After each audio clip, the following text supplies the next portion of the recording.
English shorthand 120 words per minute. Kailas Chandra's shorthand transcriptions.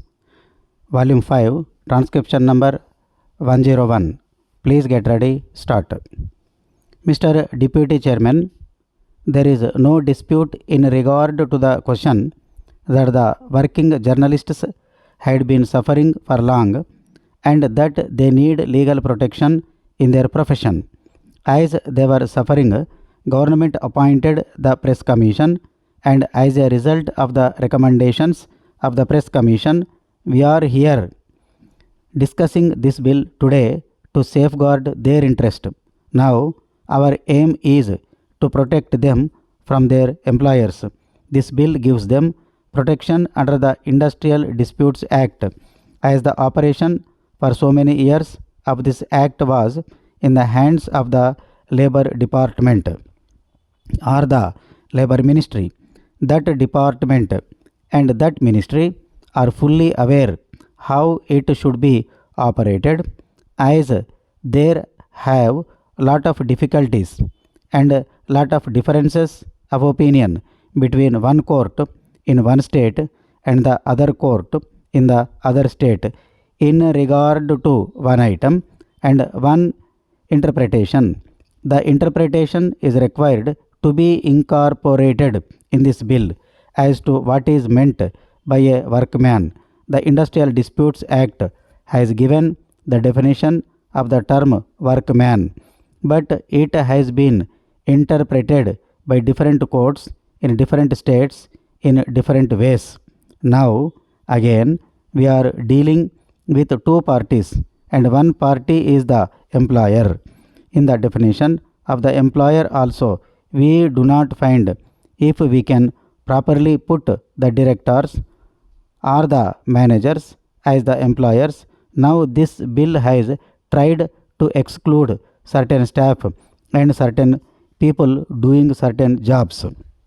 Sir, the intention of this measure is to safeguard the interests of the working journalists by bringing them under the purview of the Industrial Disputes Act, by which they will be provided with certain machinery where they can go for the redress of their grievances. Sir, we must make sure that working journalists may not be defined as employers instead of as workmen. If, as we say here, an employer is one who is employed in a managerial or administrative capacity, there is bound to be difficulty. I will cite an example. Now, a working journalist might get two typists in his office, and he may have three peons. He may be actually a supervisor acting on behalf of the manager also. Now, he is performing two jobs. He himself is working and he is also performing the work entrusted to him by the manager or the managing director.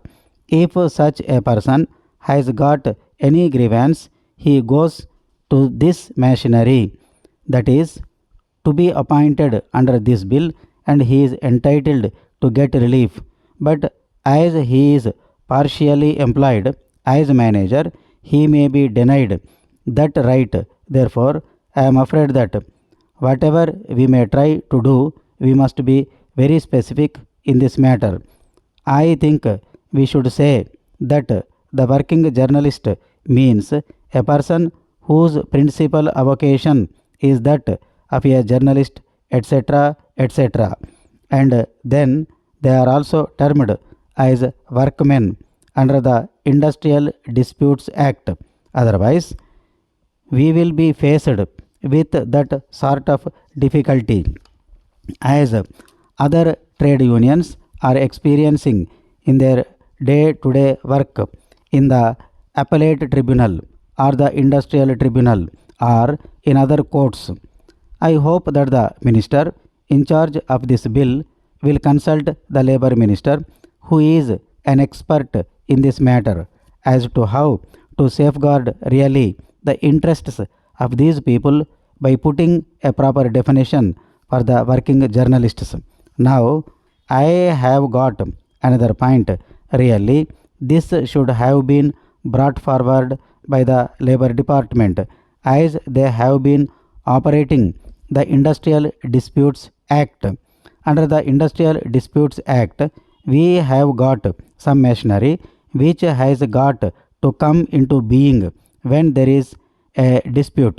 Now, under the existing Industrial Disputes Act, the appropriate government has got to order in writing to this machinery, as the working journalists are spread over throughout the country.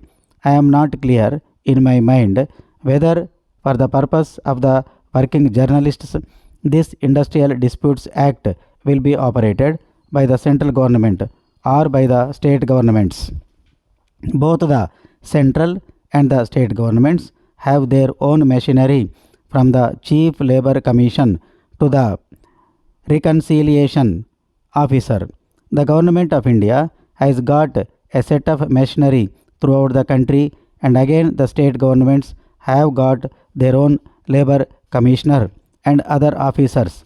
I want that also must be specifically provided in this bill as to whether they have got to go to the central government or to the state governments for the redress of their grievances. Now, the tribunals are not permitted to undertake any case as soon as it is referred by either of the parties, unless it is specifically ordered by the appropriate government. Now, my own opinion is this, that for the time being it should be operated by the Labour Ministry of the central government. Neither the Information and Broadcasting Ministry or the state governments should operate this, because it is a new thing incorporated by the central government, and the Government of India knows what for they are coming forward with this piece of legislation.